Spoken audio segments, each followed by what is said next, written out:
chave mestra, parte 14. Até agora, com seu estudo, você constatou que o pensamento é uma atividade espiritual e, portanto, tem poder criativo. Isso não significa que alguns pensamentos são criativos, mas que todo pensamento é criativo. Esse mesmo princípio pode ser colocado em ação de modo negativo por meio do processo de negação. O consciente e o subconsciente são duas fases de ação ligadas à mesma mente. A relação entre o subconsciente e o consciente é bem parecida com aquela existente entre um catavento e a atmosfera. Assim como a menor pressão do ar causa uma ação por parte do catavento, o menor pensamento cultivado pela mente consciente produz em sua mente subconsciente uma ação de proporção exatamente igual à profundidade do sentimento que caracteriza o pensamento e a intensidade com que se tem esse pensamento. Daí que, se você rejeitar condições insatisfatórias, estará eliminando o poder criativo do seu pensamento nessas condições. Você estará cortando sua raiz, estará minando sua energia. Lembre-se de que a lei do crescimento necessariamente direcionada qualquer manifestação no objetivo, de modo que uma rejeição de condições insatisfatórias não trará nenhuma mudança imediata. Uma planta continua visível por um tempo depois que suas raízes são cortadas, mas depois começa a murchar gradualmente e acaba por desaparecer. Então, arrancar seu pensamento da contemplação de condições insatisfatórias fará com que essas condições sejam gradual, mas definitivamente eliminadas. Você verá que esse rumo é completamente oposto àquele que tendemos naturalmente a adotar. Portanto, ele terá um efeito totalmente contrário ao geralmente esperado. A maioria das pessoas se concentra intensamente em condições insatisfatórias, dando assim a essa condição a mesma energia e força necessárias para um crescimento vigoroso. A energia universal da qual se origina todo movimento, luz, calor e cor não tem a mesma limitação de muitos efeitos dos quais é a causa. Ela é superior a todos eles. Essa substância universal é a fonte de todo poder, sabedoria e inteligência. Reconhecer essa inteligência é familiarizar-se com a sábia qualidade da mente e, por meio dela, agir sobre a substância universal e trazê-la para as relações harmoniosas em seus negócios. Isso é uma coisa que o mais experiente professor de ciência física nunca tentou, um campo de descoberta ao qual ele ainda não se lançou. Na verdade, apenas algumas escolas materialistas captam o primeiro raio desta luz.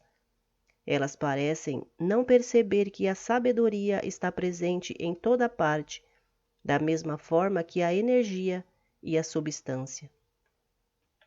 Alguns dirão: se esses princípios são verdadeiros, por que não os demonstramos? Como o princípio fundamental é obviamente correto, por que não alcançamos os resultados apropriados?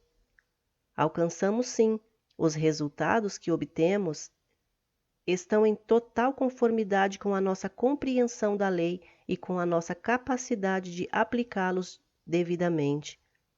Não conseguíamos obter nenhum resultado com as leis que regem a eletricidade até alguém formular a lei e nos mostrar como aplicá-la.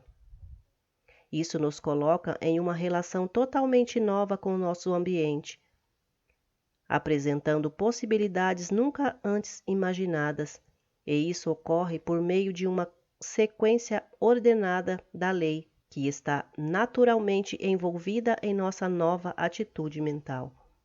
A mente é criativa e o princípio em que se baseia essa lei é razoável e legítimo, bem como inerente à natureza das coisas. No entanto, esse poder não tem origem no individual, e sim no universal, que é a fonte e a origem de toda a energia e substância.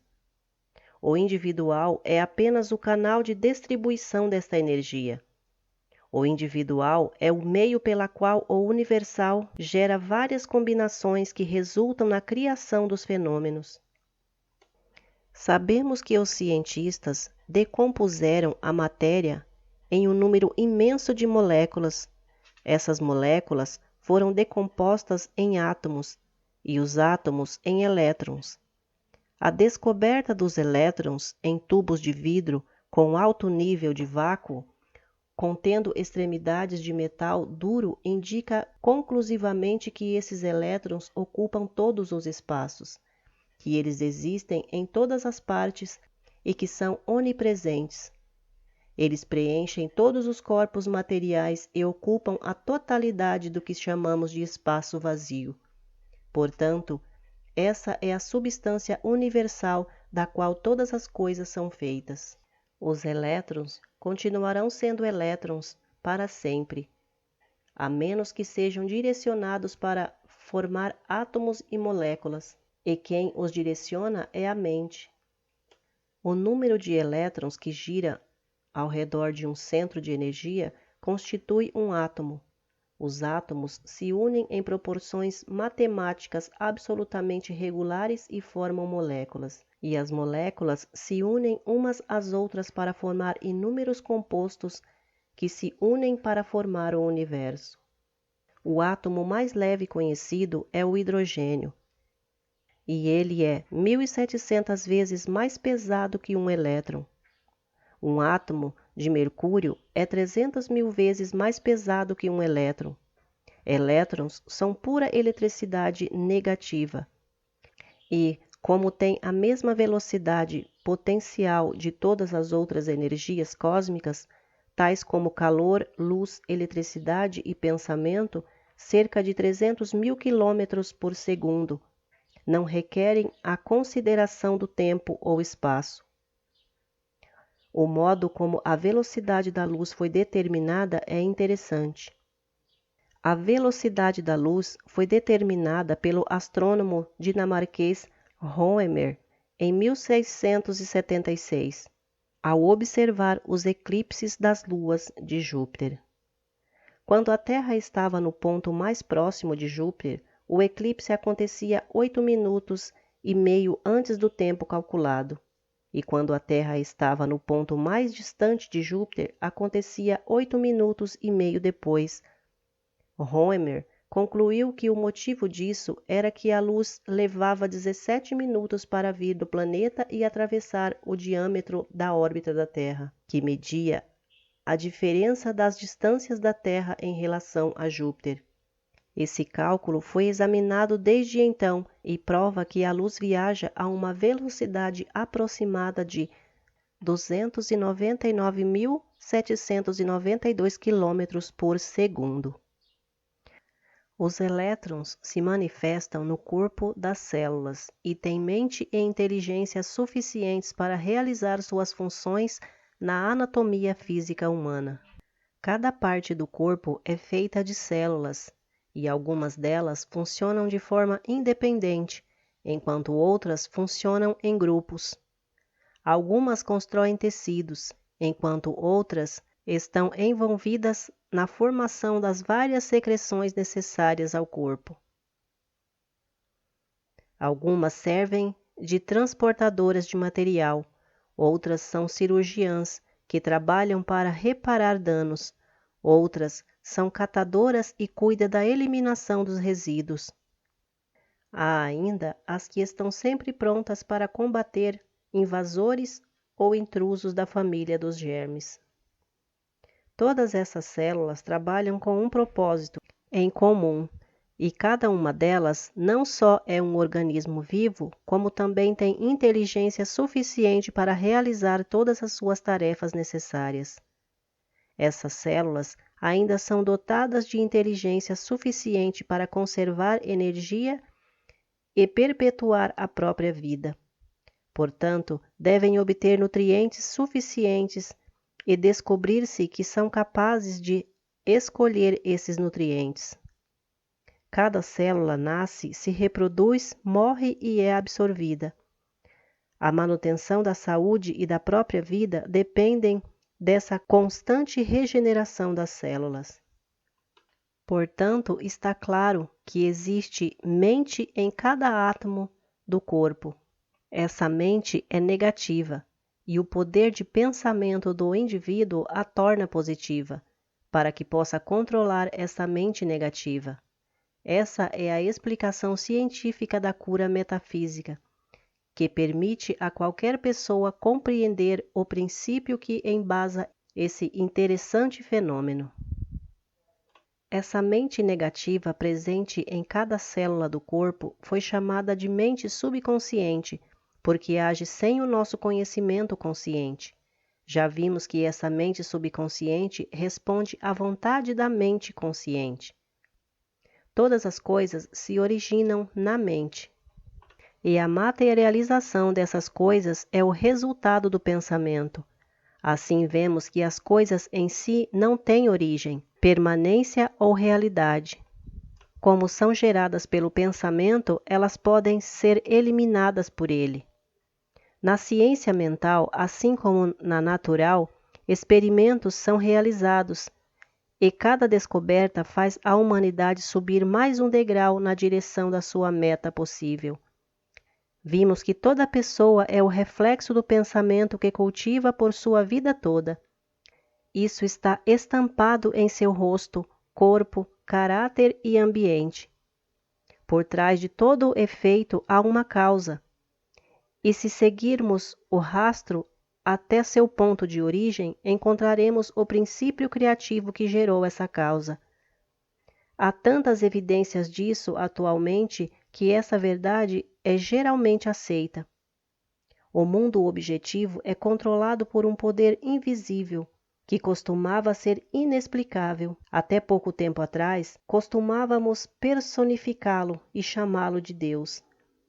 Entretanto, agora aprendemos a ver esse poder como a essência ou princípio que permeia tudo o que existe, o infinito ou mente universal. A mente universal, sendo infinita e onipotente, tem recursos ilimitados a seu dispor. E quando nos lembramos que essa mente também é onipotente, não podemos fugir à conclusão de que devemos ser uma expressão ou manifestação dessa mente. O reconhecimento e a compreensão dos recursos da mente subconsciente mostrarão que a única diferença entre o subconsciente e o universal é de grau. Eles diferem assim como uma gota d'água difere do oceano. São uma só coisa, têm a mesma natureza e qualidade, a única diferença é apenas quanto ao grau. Você pode ou é capaz de apreciar o valor desse fato importantíssimo? Percebe que reconhecê-lo o coloca em contato com a onipotência?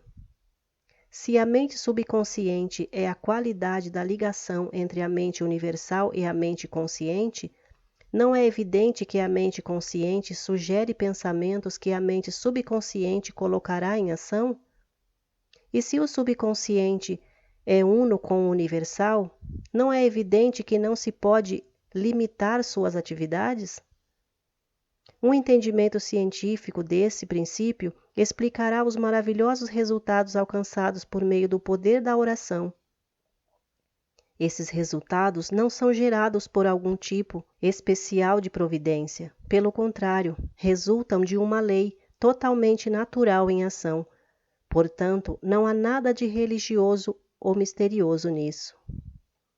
Ainda assim, muitas pessoas não estão prontas para desenvolver a disciplina necessária para pensar corretamente. apesar de ser evidente que o pensamento errado só lhes trouxe fracassos. O pensamento é a única realidade, as condições não passam de manifestações externas. Conforme o pensamento muda, todas as condições externas ou materiais devem mudar para que fiquem em harmonia com o seu Criador, o pensamento. Mas o pensamento deve ser claro, constante, fixo, bem definido, imutável. Você não pode dar um passo para frente e 2 para trás, nem desperdiçar 20 ou 30 anos de sua vida criando condições negativas como resultado de pensamentos negativos, e então esperar que todas desapareçam depois de 15 ou 20 minutos de pensamentos corretos. Se você decidir desenvolver a disciplina necessária para fazer uma mudança radical em sua vida, deverá fazê-lo deliberadamente. Depois de pensar bem e considerar com cuidado o assunto, e então não deverá deixar que nada interfira em suas decisões.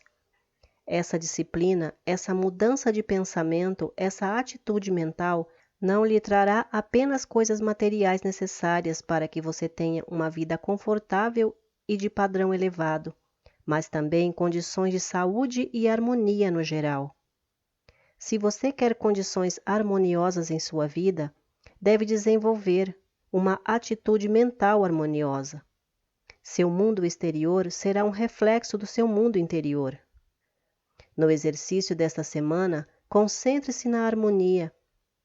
E quando digo concentre-se, quero dizer em tudo o que essa palavra implica. Concentrando-se tão intensa e profundamente que só terá pensamentos de harmonia. Lembre-se de que aprendemos fazendo. Ler esta lição não o levará a lugar algum. É a sua aplicação prática que tem valor. A leitura continua no próximo áudio.